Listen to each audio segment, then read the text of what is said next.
Olá, meu nome é Saulo Dourado, sou escritor, professor de filosofia. Recebi o desafio de um grande amigo, radialista, Renato Cordeiro, de comentar músicas do mestre Gilberto Gil nessa semana de aniversário de seus 80 anos. Isso foi para um programa seu de rádio da Educadora FM e eu gostei tanto da ideia que eu quis comentar mais músicas, não uma só, mas uma série que eu pretendo então fazer aqui partindo de hoje. A canção Retiros Espirituais, Gilberto Gil, do álbum Refazenda, 1975. Exato. E a gente pode tocar aqui só o início para lembrarmos esse violão maravilhoso, esse riff assim, totalmente melódico que o Gil consegue. Mas vou colocando aqui bem baixinho para ao mesmo tempo comentar, também pausar assim a partir dessa letra.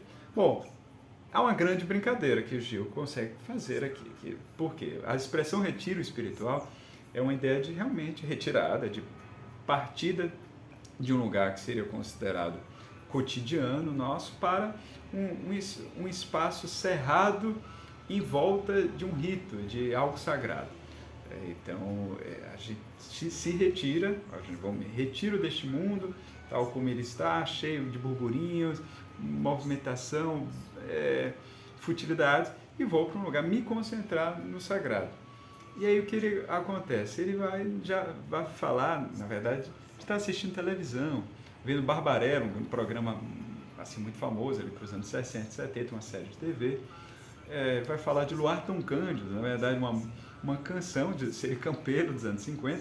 Então, o que é isso de que ele está se retirando espiritualmente para ficar ao lado de um rádio ouvindo canções de sucesso ou em frente à TV, sentado no sofá, brincando, como gente maluca gosta de fazer. Bom, para acho que captar tanto dessa essência de espiritualidade que ele está colocando, tem uma história assim, talvez uma lenda na filosofia, de que o filósofo Heráclito de Éfeso, aquele pré-socrático, né, um pensador originário, ele estava em sua casa no inverno quando foi surpreendido por alguns futuros discípulos, ou pessoas que pretendiam ser discípulas de Heráclito, que já se tornava conhecido na Grécia como um grande sábio, como alguém que conseguia falar sobre o cosmos, sobre o logos, de uma maneira completamente distinta.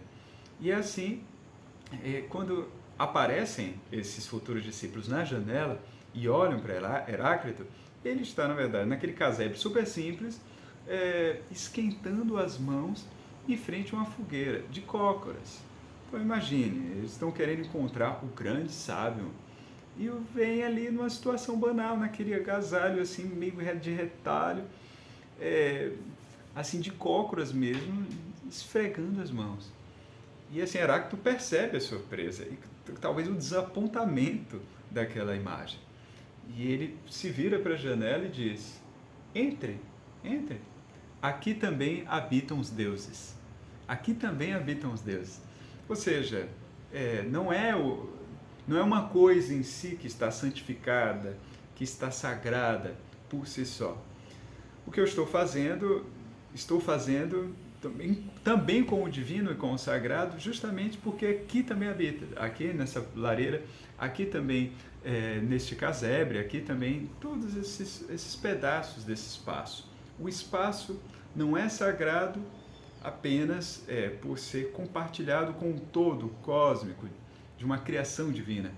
É sagrado porque a disposição de espírito daquele que se envolve com as coisas é essencialmente sagrado e divinizador, digamos assim. Ele resguarda em si a centelha divina e se dispõe em sua alma a manifestá-la, independente das situações, independente do espaço. Claro que há espaços sagrados em si mesmos, a gente vê isso ali em Mircea Eliade, no seu livro Sagrado e Profano, da Essência das Religiões, e que as religiosidades concentraram espaços como templos, igrejas, mosteiros, para justamente ser algo que nos envolva, nos coloque um tanto à parte, nos envolva para recordarmos de uma ascensão em relação às coisas sensíveis, materiais. Então, há um ideal de ascese. Mas isso não significa que não se compreenda que todo o espaço está compartilhado pelo todo divino e de que essas partes podem ser a manifestação também deste sagrado. Até mesmo a visão de uma televisão e também escutar uma música de sucesso, desde que o espírito, a disposição de alma esteja colocada nessa espiritualidade. E assim, na continuidade da canção, ele vai falando sobre sonhos, essa expressão que se repete bastante, gente maluca, assim, como uma gente maluca, mas uma expressão um tanto infantil, como a gente diz. Gente maluca, na verdade, se tornar um tanto criança nisso. Olhar com espanto e com admiração, todas essas coisas, com essa admiração inicial, essa curiosidade inicial, que torna justamente esse se colocar, esse se dispor como um retiro espiritual mesmo. E vai sonhar, assim, ao mesmo tempo, sobre a destruição de tudo, mas a devastação, mas o que se está colocando? Não um todo, como se fosse um grande apocalipse, mas justamente a destituição dos apegos, um certo desprendimento em relação a essas coisas, estar com essas coisas e ao mesmo tempo se dispor para além delas. Então eu consigo sonhar em cima dessa devastação de si próprio, do ego, né?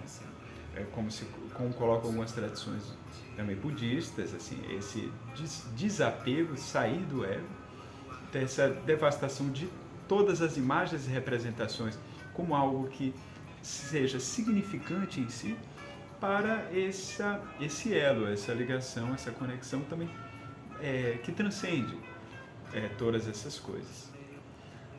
E assim ele coloca sobre quase um enigma para o final da canção, sobre os problemas.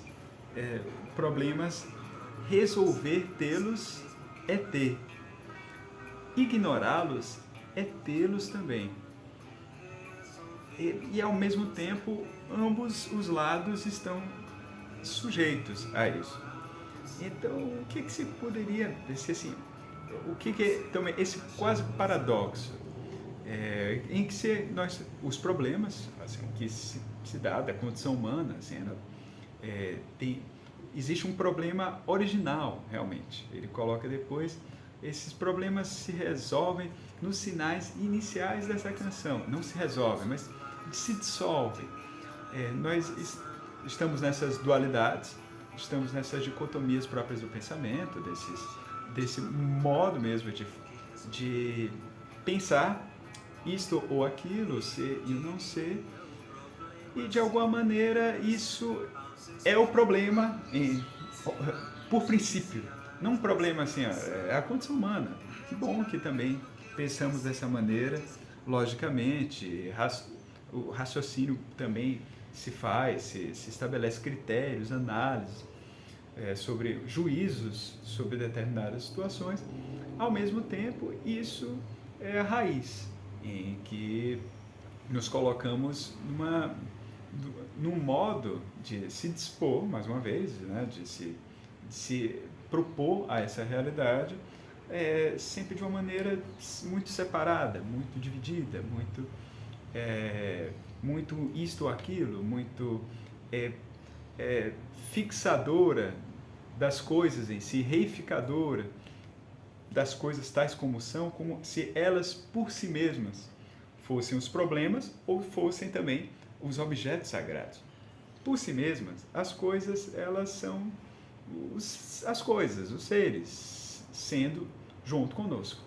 Então, de alguma maneira, essa equação, ela se resolve não resolvendo o problema em si, enquanto o problema específico estabelecido, mas se dissolve de alguma maneira nessa compreensão, que são os sinais iniciais dessa canção, que é o retiro espiritual por si mesmo. Então, assim, ele se eleva no final da canção, inclusive sobe o tom dessa elevação, o luar tão cândido, então que se coloca justamente dentro de todo desse princípio. Então, resolver pelo princípio de encarar as coisas a partir de uma relação, então, de uma relação espiritualizada.